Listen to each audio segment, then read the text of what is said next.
안녕하세요. 부산에서 평범한 가정의 아들 둘을 키우며 아내와 살고 있는 40대 중반의 남자입니다. 현재는 미용실을 운영하고 있네요. 중학생인 아들과 초등학생인 아들을 통해 요즘 핸드폰으로 영상을 보는 것에 흥미를 느끼면서 지내고 있습니다.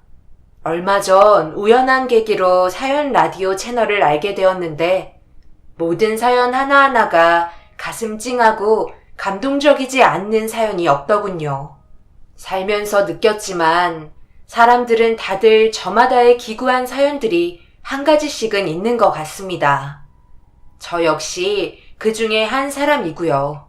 가게 오픈 시간이나 손님이 없는 시간에 사연을 들어왔는데 저도 여러분께 제 기막힌 사연을 전해드리고 싶어 용기 내어 이렇게 사연을 남겨보려 합니다.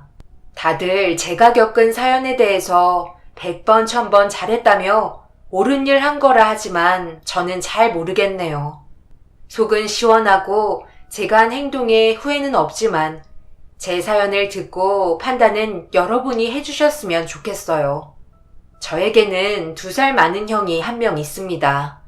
저는 일찍 결혼해서 아들 둘이 벌써 중학생과 초등학생인데 형은 형수와 결혼한 지 이제 4년이 되어가네요. 형이 결혼이 늦어진 이유는 그만한 사정이 있었습니다.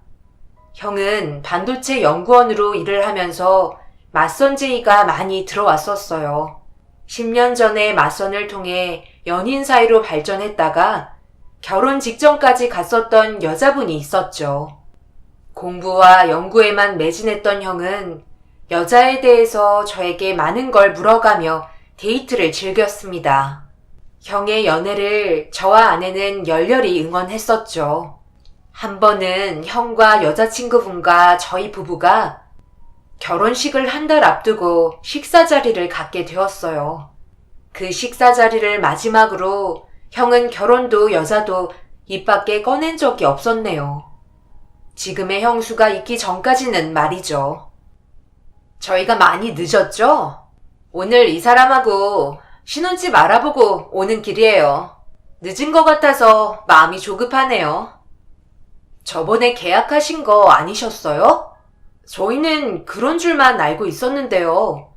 아주버님, 이 사실을 어머님도 아세요? 그 집 어머님하고 같이 보러 가셔서 계약하고 오신 거잖아요. 그런데 집을 또 계약한다는 게 무슨 말이에요? 계약 취소했어요. 이 사람이 애초에 저랑 같이 집을 봤으면 위약금도 안 물어도 되고 일도 2번 안 해도 되는 건데 제가 잘못한 거죠. 너무 이 사람 안목을 믿었나 봐요. 어떻게 30평대 아파트를 구해놓고 와서는 앞으로 잘 살아보자는 말이 나와요. 그걸 집이라고 구해놓은 건지 저희끼리 있으니까 편하게 이야기할게요. 어머님, 너무하신 거 아니에요? 명색의 첫째 아들 결혼이고 직위가 있는데 30평대라니요.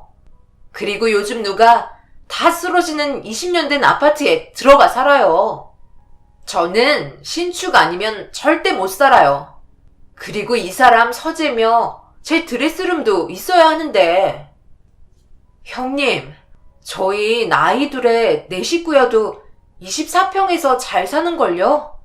그리고 어머님이 집 사진 찍어와서 보여주셨는데 리모델링도 다 되어 있어서 좋던데 형님은 별로였나봐요. 저는 그런 집에 한번 살아봤으면 좋겠다는 생각했는데. 어머, 24평에서 어떻게 넷이 살아요? 나는 30평대도 답답한데. 어머님이 집 안 해주셨어요? 결혼도 일찍 한 것 같은데. 어머님이 집은 못 해줘도 이해한다 하지만 도련님 너무하시네. 결혼도 일찍 하셨으면서 그동안 뭐 하셨어요? 어떻게 24평에 내 식구가 살게 해요? 저희 친정에 말하기도 창피하네요. 형수님, 듣자니 말이 너무 심하시네요. 형은 왜 기먹은 벙어리처럼 가만히 듣고만 있는 거야? 저희가 계속 참아오고 할 말 있는 것도 아꼈는데 도저히 안 되겠네요. 형수님, 그 도둑놈 심보는 어디서 배워온 겁니까? 30평대 좁다고 하시는 형수님은 도대체 얼마나 큰 집에서 사셨길래 저희 집안을 계속 무시하는 거예요? 저희 엄마가 아무리 숟가락, 젓가락만 들고 시집 오라고 했다고 진짜 몸만 달랑 오시는 거면서 왜 이렇게 바라는 건 많으세요? 형이 그동안 연애하면서 형수님께 갖다 준 선물 금액만 1억이 넘어요. 말도 안 되지만 그나마 참은 건 그래도 두 분이 결혼까지 하시니까 아까운 생각 안고 참았는데 형수님 욕심이 끝이 없으신 것 같네요. 그렇게 말을 하고 아내와 함께 그 자리를 나왔습니다. 형에게는 뒤늦게 문자로 미안하다며 사과했네요. 그 일이 있고 며칠이 지나서 형은 가족들을 모두 불러 앉혔는데 저희에게 파혼이라는 청천벽력 같은 소식을 전해 주었습니다. 모든 게 저 때문인 것 같아 형에게 미안하다며 용서를 구했지만 형의 마음은 달라질 기미가 전혀 보이지 않았고 평소에도 여자가 돈을 헤프게 쓰고 허세가 가득해서 형이 그동안 감당하기 힘들었다며 이렇게 된 것에 오히려 다행이고 감사하다고 했습니다. 형, 저번에 내가 형수한테 무리하게 말한 것 때문에 그래? 그거라면 정말 미안해. 형도 알다시피 내가 욱하는 게 있잖아. 기껏 발품 팔아서 좋은 집 구해줬더니 그걸 취소하고 다른 곳을 알아본다니까 내 입장에서는 너무 화가 났었어. 우리 결혼할 때는 정말 아무것도 없이 시작했잖아. 그날 형수님 말 듣고 내가 화가 나서 그만 그런 거야. 너희는 그럴 만한 사정이 있었던 거잖아. 그리고 둘째니 입방정 때문에 이 사단이 난 거였어? 형이 드디어 장가가는 건가 했는데 감히 초를 쳐? 결혼이 앞으로 얼마 남았다고 파혼 소리를 해? 이래서 내가 제명에 못 살아. 당장 형수한테 가서 싹싹 빌어. 울며불며 매달려서라도 네 형 장가 보내야 돼. 알겠어? 엄마, 승건이 잘못 없어요. 내가 결혼 못하겠다고 한 거야. 그 사람이 매달리고 있다고. 그런데 이렇게 결혼할 바에 차라리 혼자 사는 게 낫겠어. 승건이가 나 잘 되라고 얼마나 애써줬는지 몰라. 오히려 내가 미안할 정도라니까. 그리고 그날 승건이 이야기 듣고 아차 싶더라고. 내가 그동안 바보였구나 하고 말이야. 매번 만나면 데이트 선물이라면서 쇼핑하거나 자기 선물 사기 바빴어. 처음에는 내가 능력도 되고 지갑을 열면 이 사람이 행복해하니까 좋았는데 점점 만나는 게 두려워지더라고. 그게 권태기인가 싶었지. 친구들 앞에서도 항상 자기가 돋보여야 되고 누가 자기 말 자르고 이야기를 이끌어가면 다음날부터 그 친구는 절대 안 보더라니까. 그리고 내가 마치 자신의 명품백같이 소유물로 나를 여기는 것 같아서 도저히 이 사람하고 인간적인 부분을 나눌 수 없을 것 같다는 생각을 했어. 더 늦기 전에 파혼을 결심한 건 잘 된 거라고. 엄마도 알지? 내 성격 말이야. 내가 내린 결정은 절대 번복 안 하는 거. 손해야 보겠지만 평생 이웃나무로 딱지 붙으며 살아가는 것보단 낫잖아. 그리고 이 일로 승곤이랑 재수씨한테 뭐라 하지 마요. 다 내 선택이니까. 형은 종종 그때의 일을 꺼내면 자기 인생 중 제일 잘한 선택이라고 뿌듯해했습니다. 저 역시 형의 선택을 존중했죠. 그 후로 형은 일과 사랑에 빠졌지 여자와는 담을 쌓고 지내왔습니다. 저와 아내는 걱정이 이만저만이 아니었어요. 그 이유는 저희 엄마 때문이었죠. 형의 파혼으로 인해 엄마는 저와 아내를 눈에 가시처럼 늘 보았습니다.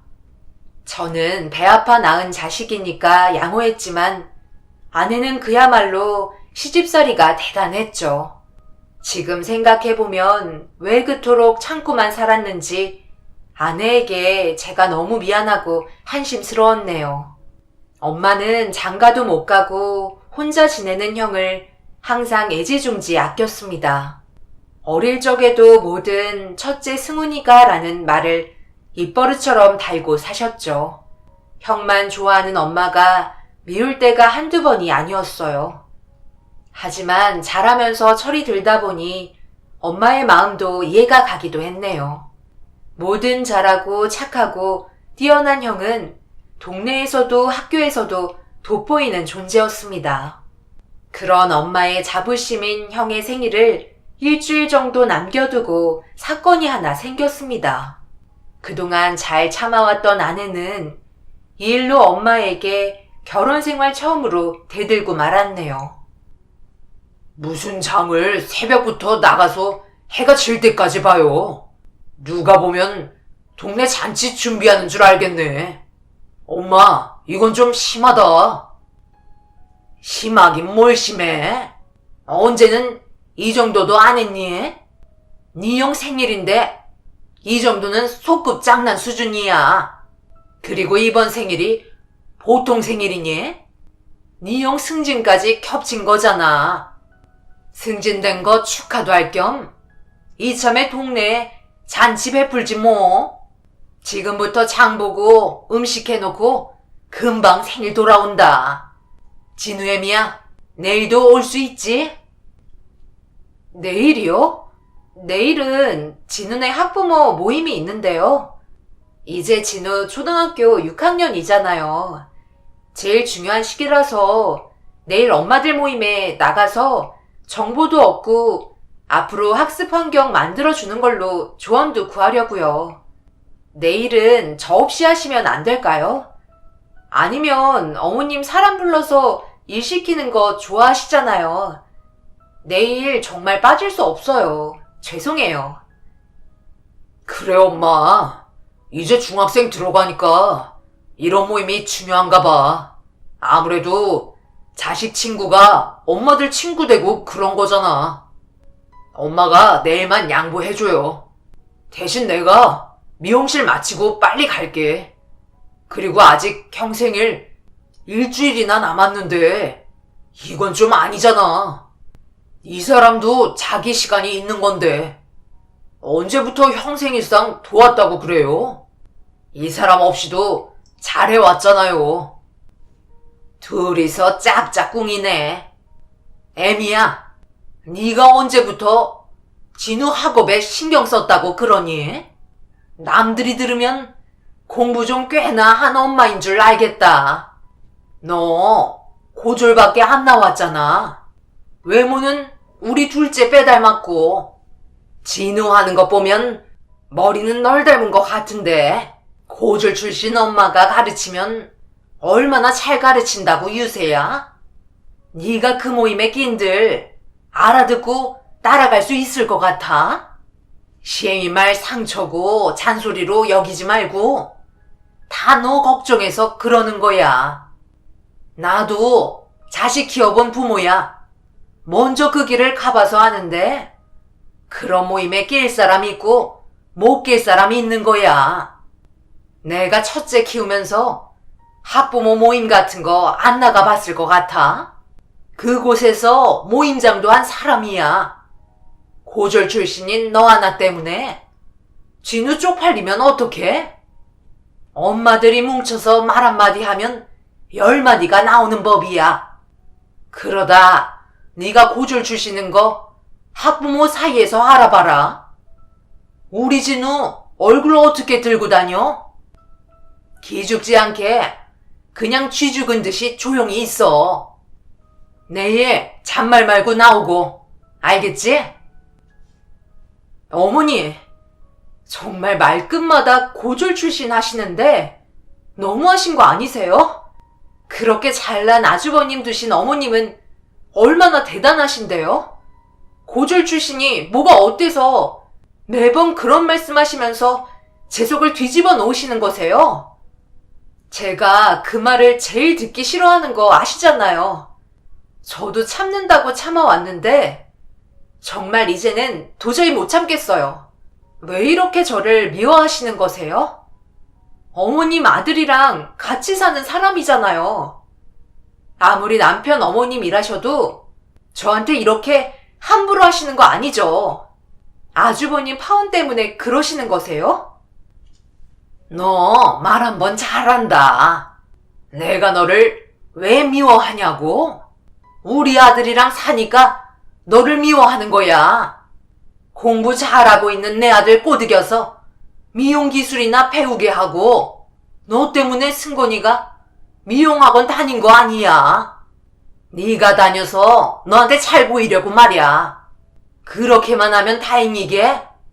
어디서 덜컥 임신부터 해와서는 내가 어쩔 수 없이 네 아버지 뜻도 있고 해서 참고 결혼시켰다지만 그날만 생각하면 속이 상해.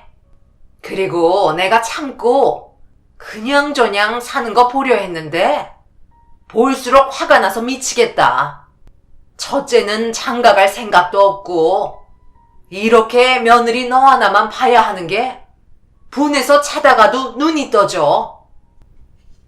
엄마는 결국 다음날 아내를 본가로 불러 들이고 말았습니다.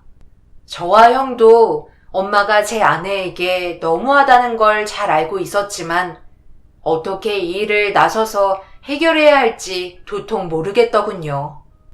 고부 갈등이라는 건 남들 일일 줄만 알았습니다. 하지만 제가 직접 겪어보니 미칠 것 같은 순간이 한두 번이 아니더군요. 아내가 엄마 때문에 힘들어하는 걸 보는 것도 고역이었지만 엄마를 미워해야 하는 제 마음도 편치만은 않았습니다. 하지만 엄마는 점점 형이 결혼하지 않는 이유를 제 아내에게 분풀이했고 이 일로 형과 깊게 이야기를 나눈 적이 있었네요. 그런데 형의 입에서 뜻밖의 말이 나오면서 고부 갈등이 해결될 것 같아 보였습니다. 형, 당분간 우리 엄마 집에 안 가려고 해. 형은 알고 있어야 될 것 같아서. 이번에도 엄마가 집사람한테 상처 주는 말 했나 봐. 어제 울면서 하소연 하더라고. 진짜 못 보겠어. 엄마, 도대체 왜 그러는 거야? 10년이 넘었는데도 엄마는 아내가 싫은가 봐. 내 인생 망쳤다는 소리를 아직도 해. 내가 지금 이렇게 미용실 하는 게 다 아내 때문이고 나는 어디서 선생님 하면서 아이들 가르치고 있어야 하는데 사람들 머리통만 보고 있다고 아내를 그렇게 못 끄네. 집사람 좋아서 미용학원 다닌 건 맞지만 점점 일이 좋아서 내가 주도적으로 다닌 건데 내가 하고 싶어서 하는 일인데 그걸 안 알아주니 답답하다. 네가 이해해라. 엄마한테는 남자가 미용실 한다는 게 있을 수 없는 일이잖아. 엄마 편견이 그런 걸 어떡하냐? 내가 미안하다. 그때 파혼만 안 했어도 재수 씨를 그렇게 미워하지는 않으셨을 텐데 모든 게 다 재수 씨한테 원망이 가 있으니 나도 미칠 노릇이다. 그나저나 나 요즘 만나는 사람 있는데 결혼까지 이야기하고 있어. 조만간 소개해 줄 테니까 재수 씨랑 한번 보자. 아직 엄마한테는 말하지 말고 네가 만나보고 이야기 좀 해줘봐. 형이 여자를 다시 만난다는 말을 듣자 저와 아내는 희망이 보였습니다. 더 이상 아내가 엄마의 시집살이로 힘들어하지 않을 줄만 알았죠. 그런데 그건 저희만의 착각이었네요. 형은 지금의 형수와 결혼을 했지만 형수가 새로 들어오면서 엄마의 편에는 날이 갈수록 더 심해지더군요. 형은 형수와 회사 연수를 통해서 만나게 됐다고 했습니다. 형수는 박사과정을 받고 있는 중에 있으며 동시에 형이 일하는 회사에서 연구원으로 일도 하고 있는 엘리트였죠. 나이도 형과 동갑이고 결혼도 서로 초혼이며 양쪽 집안 모두 두 사람을 천생연분이라며 좋아했네요. 엄마는 드디어 형이 짝을 만났다며 기뻐했죠. 그렇게 원하고 꿈에 그리던 엘리트 며느리를 만났다며 엄마는 형수를 형보다 끔찍이 아꼈습니다. 저희 엄마는 평소에도 좋고 싫은 게 너무나 티가 확 나서 주변 친구들이 그렇게 많지가 않았어요. 항상 성격대로 표현하셔서 친구분들도 점점 등을 돌리시는 경우가 종종 있었죠. 그런 엄마의 눈에 형수는 돌아가신 아버지 같은 존재였네요. 건강부터 형수의 컨디션까지 챙기는 극성까지 부리시고는 했죠. 형수와 아내의 사이는 그렇게 나쁠 것까지는 없었습니다. 하지만 시간이 지날수록 형수는 엄마가 아내와의 차별을 두는 것을 당연하다는 듯 여기는 것 같더라고요. 어느 날 본가에 있는데 형수가 엄마와 같이 제 아내에게 함부로 대하는 걸 두 눈으로 목격하고 말았어요. 아내는 가족들 사이에서 자기로 인해 분란이 일어나길 원치 않다며 저보고 참으라고 했지만 자식들 앞에서 제 아내를 함부로 대하는 엄마와 형수를 더 이상은 볼 수만 없었습니다. 근데 동서는 이렇게 사는 게 좋아? 나이도 아직 젊잖아. 나 같으면 그 나이가 아까워서라도 뭐 하나 배우겠어. 아니면 나가서 돈을 벌던가. 혹시 무슨 병 있는 거 아니지? 그러지 않고서야 이렇게 무기력하게 있는 동서를 보니 내가 다 답답하다 정말. 요즘 동서 같은 엄마들 부업도 많이 한다던데. 뭐라도 좀 해봐. 그러고 있지 말고. 형님, 저 그렇게 무기력하지 않아요. 두 아들 바르게 잘 키워왔고요. 남편 내조도 잘하고 있어요. 형님 같은 분들이 보시기에는 그냥 인생 낭비하며 막 사는 것처럼 보이시겠지만 형님이 저 그렇게 불쌍하게 보지 않으셔도 돼요. 아이들 커가면서 기쁨 느끼고 지금 제 삶에 충분히 만족하고 있거든요. 동서, 내 앞에서는 강한 척하지 않아도 돼. 자식들 잘 키우고 남편 내조 잘한 게 위안이 될지는 모르겠지만 동서 인생이 없잖아. 동서 고졸이라며? 어머니한테 들었어. 그렇죠, 어머니? 제가 잘 들은 거 맞죠? 중졸이었던가요? 고졸이야. 그것도 어디 고등학교더라? 기억도 안 난다. 그나저나 진우는 내년에 고등학교 올라가니까 엄마처럼 가방끈 짧지 않으려면 열심히 공부해야 한다. 남자로 태어났으면 너희 큰아빠처럼 사람들한테 대우받는 그런 직업을 가져야 해. 너희 큰아빠 봐라. 돈도 잘 벌지 머리도 똑똑하지. 진우는 머리가 지 엄마를 닮아서 큰아빠까지는 못하더라도 지금부터 열심히 하면 중간은 따라가겠지. 엄마, 형수, 진짜 해도 너무한 거 아니에요? 진우 방에 들어가. 지금 이 사람이랑 진우 앞에 두고 뭐 하시는 거세요? 집사람이 듣기 싫은 소리만 일부러 골라서 하시는 이유가 뭐예요? 아들 앞에서 꼭 그러셔야 해요? 엄마는 얼마나 대단하셔서 매번 집사람 학력 가지고 트집을 잡으세요. 이제 형수도 새 식구로 왔으니까 그만하세요. 형수도 저희 아내한테 상처되는 말 가려서 해주시면 좋겠네요. 그냥 무심코 던진 말 한마디에 저희 아내는 가슴이 무너져 내려앉아요. 제 아내가 그렇게 잘못한 것도 없잖아요. 왜 본인들 생각만 하시고 남들 생각은 안 하시는지 모르겠네요. 이번에는 엄마와 형수가 큰 실수하신 거예요. 자식 앞에서 그런 말까지는 하지 말아야죠. 정말 큰 마음 먹고 그 일로 인해 반년 동안은 본가에 가지 않았습니다. 저도 엄마와 형수에게 정이 뚝 떨어져 버렸네요. 아내는 저와 미용실 일을 같이 하며 본가에 가지 않으니 싸울 일도 없고 행복하게 지냈었죠. 하루는 한동안 연락이 없던 미용학원 동기 형에게 전화가 와서 반가운 마음에 집에 초대했습니다.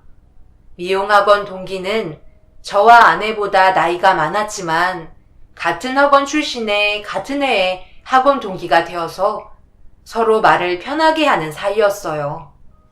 아내도 함께 알았던 사이라 집에 초대하는 게 어려운 일이 아니었죠.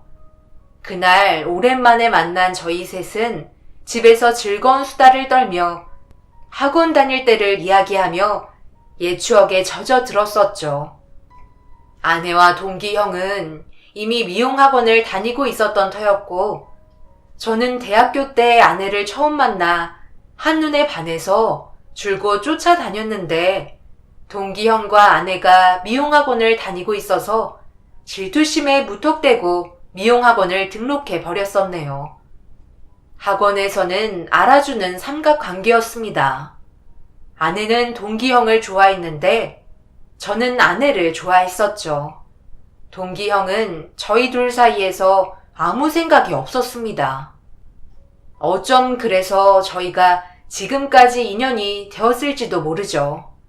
그때를 회상하며 동기 형은 지금까지 저를 놀리는 재미에 산다며 서로 술잔을 기울였네요. 그런데 동기 형이 술잔을 단번에 들이키며 하는 말에 저와 아내는 두 눈을 동그랗게 뜨며 놀라지 않을 수 없었어요. 동기 형에게서 나온 말은 충격적이게도 형수에 관한 내용이었습니다. 형, 이게 얼마만이에요? 정말 오랜만이다. 그동안은 왜 연락도 없었던 거예요? 나랑 헤어샵 같이 내자고 말해놓고서는 갑자기 사라지는 법이 어딨어요? 형이 원장하고 내가 영업하면서 점장 맡고 기술 좋은 지연이가 매니저하면 대박 날 거라면서요. 그런데 그렇게 갑자기 사라져서 나랑 아내가 얼마나 놀랐는지 알아요? 미안하다. 너희들한테는 말이라도 하고 떠나든지 했어야 했는데 연락할 겨를도 없이 사는 게 정신없었어. 그나저나 나는 지연이가 헤어 디자이너 할 줄 알았는데 어쩌다 승곤이 네가 이 일을 하고 있는 거야? 지연이 너도 대단하다. 저게 가족 사진인 거야? 아들 둘이 얼굴이 다 미남이네. 둘 다 키우느라 고생했겠다. 대단해. 와, 형 때문에 나 눈물이 나려고 그래. 우리 엄마도 집사람한테 그런 말 안 해줬는데 우리 지연이 정말 고생 많았지. 나는 일한다고 집안일 신경 하나도 못 쓰고 극성인 두 아들 혼자 다 키워낸 거야. 제일 미안하지. 지연이한테 잘해라. 아들 키우는 게 보통 일인 줄 아니? 지연이가 사내놈을 둘이나 키우고 아니 너까지 셋인가? 저 가족 사진은 너희 형 결혼 사진인 거야? 그런데 신부가 낯이 좀 익다. 이름이 어떻게 돼? 내가 아는 사람 같은데. 동기 형에게 형과 형수에 대해서 이야기를 해주었고 더불어 저희가 본가와 인연도 끊었다는 걸 이야기해 줬네요. 동기 형은 저희 부부와 형 내외와 엄마와의 갈등을 묵묵히 들으면서 소주잔만 연거푸 들이켰습니다. 마치 본인 일인 것처럼 안타까워하며 어쩔 때는 같이 화도 내주고 분노해주기도 했네요. 아무래도 아내와 저를 가족처럼 여겼던 형이었기 때문에 더 그랬나 봅니다. 그런데 형이 마지막 술잔을 들이켜고 저희 부부에게 입을 연 순간 놀라운 일이 벌어지고 말았네요. 너희 형이 결혼한 여자 나랑 결혼했었던 거 아니? 그 여자가 뭐라던? 자기 초혼이라 하지 않던? 뭐 법적으로는 그렇지. 결혼식만 올리고 혼인신고는 안 하고 내뺐으니까. 더 중요한 것도 놓고 말이야. 너희들 이야기 들으면서 내가 이 말을 해야 할지 말아야 할지 고민했는데 그래도 알아야 할 것 같아서 이야기하는 거야.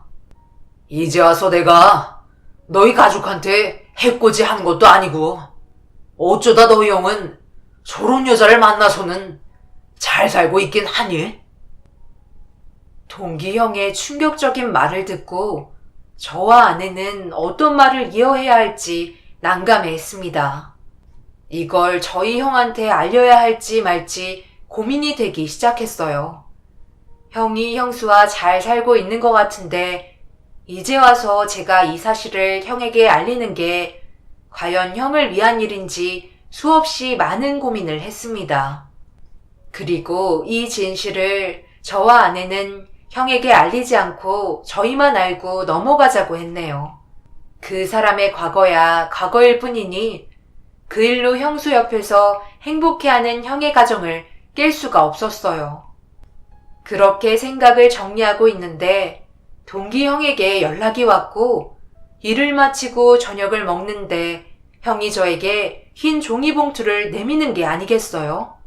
저만 보라며 주는 흰 봉투 안에는 말도 나오지 않을 정도의 충격적인 게 들어 있었습니다.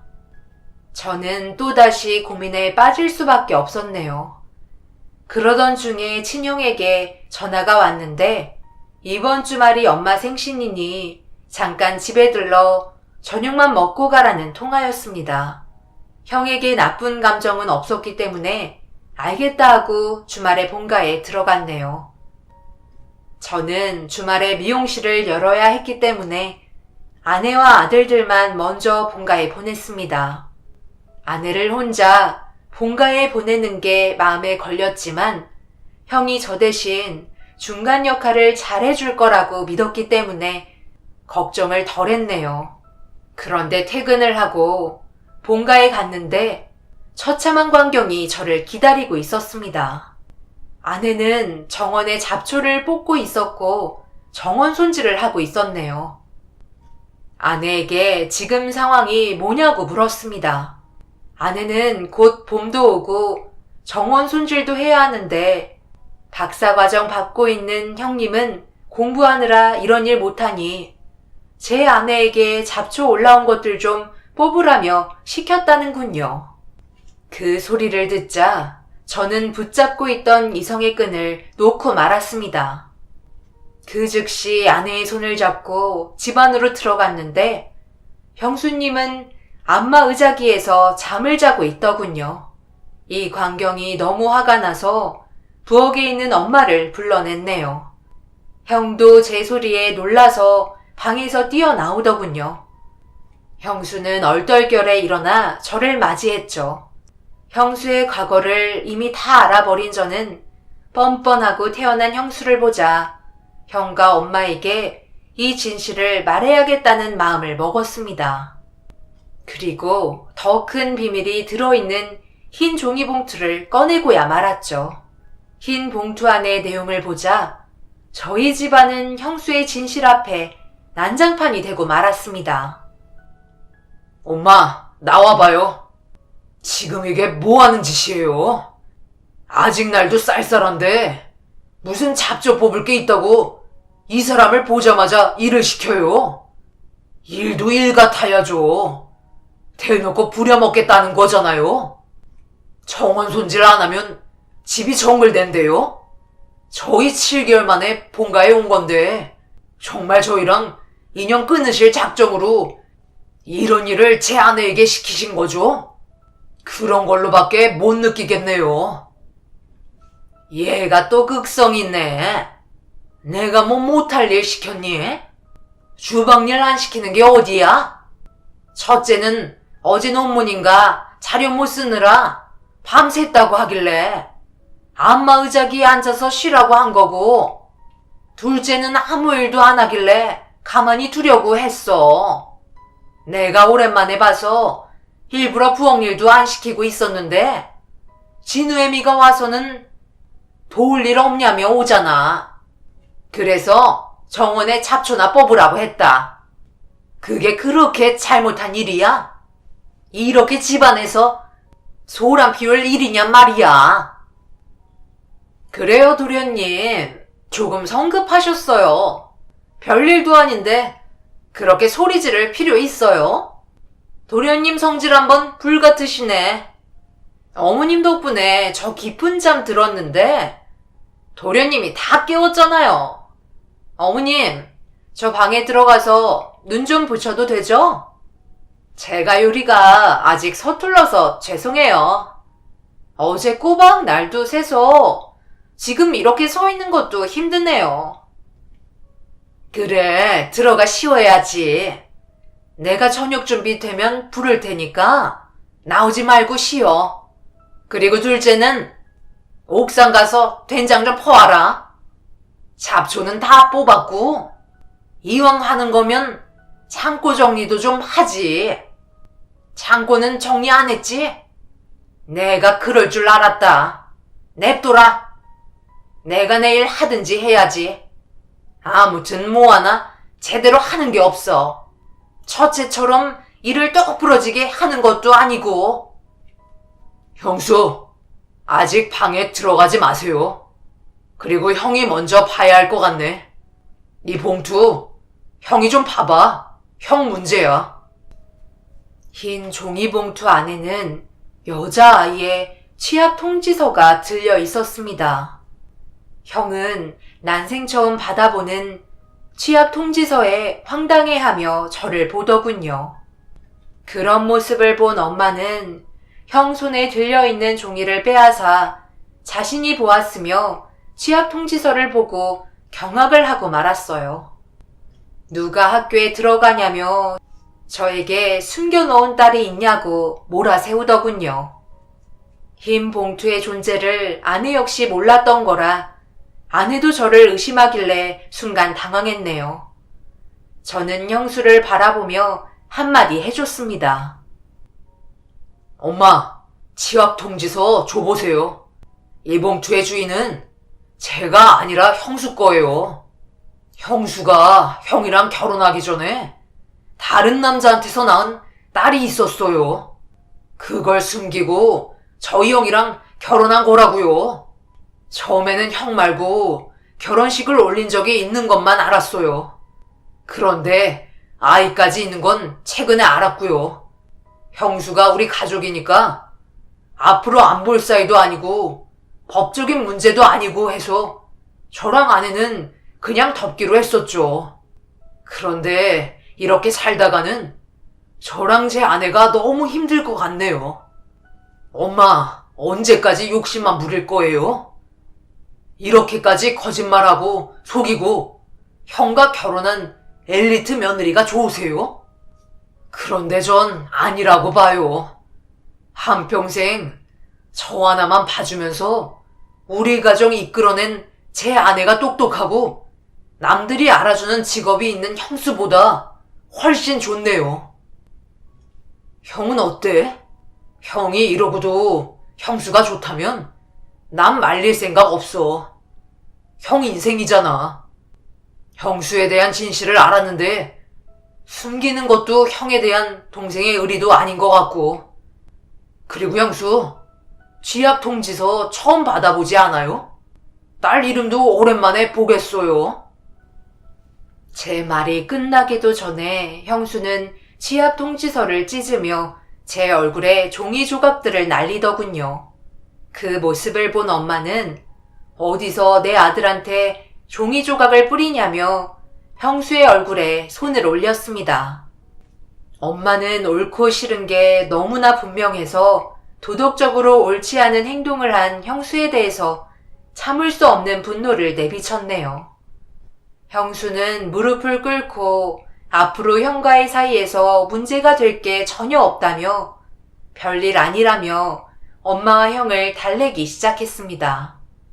그 후 형은 형수와 이혼을 했고 형수에게 어린 딸이 무슨 죄냐며 당장 딸에게 돌아가라는 말을 남기며 그렇지 않으면 사기로 법원까지 가서 위자료 없이 이혼을 하게 될 거라는 말을 했는데 나중에 동기 형에게 들은 말로는 형수에게 양육비를 받으며 딸을 키우고 있다고 하더군요. 왜 형수에게 맡기지 않았냐고 물으니 그 여자를 어떻게 믿냐며 자기 인생을 바쳐 잘 키워낼 거라면서 덕분에 형수가 책임감으로 양육비를 줘서 다행이라며 저에게 고맙다고 하더군요. 엄마는 형의 이혼으로 한동안 힘들어했지만 요즘은 다시 기력을 차린 듯 보였네요. 이번 일 때문인지 성격이 많이 차분해지신 것 같더군요. 하지만 저희 가족은 본가와 인연을 끊으며 지내고 있습니다. 형과의 연락을 통해 엄마의 소식을 듣고 있지만 요즘 들어 엄마가 제 아내의 이름을 대며 미안해하고 있다고 하더군요. 그래도 미우나 고우나 정이 많이 들어서 그리워한다는 말을 최근에 형을 통해 들었네요. 그 말을 들으니 마음이 좋지만은 않더군요. 형은 자신이 홀 어머니 모시며 살 테니 걱정 말고 재수 씨만 위하라고 했습니다. 하지만 형이 다시 혼자가 돼버린 건 정말 말로 표현 못할 정도로 가슴이 아프네요. 왜 형에게는 좋은 짝이 나타나기가 이렇게 힘든 건지 답답할 노릇입니다. 형은 우스갯소리로 다시는 여자를 안 만날 거라면서 여자를 만나서 저에게 소개해주는 순간 자신의 재산 전부를 저에게 주겠다는 말까지 했네요. 전 양손으로 거부했습니다. 이렇게 우애 좋게 형하고 살고 싶다면서 말이죠. 인생의 앞은 한 치 앞도 모른다는데 저희 형이 좋은 짝을 만날 수 있도록 응원의 댓글 부탁드립니다. 긴 사연 읽어주셔서 감사합니다.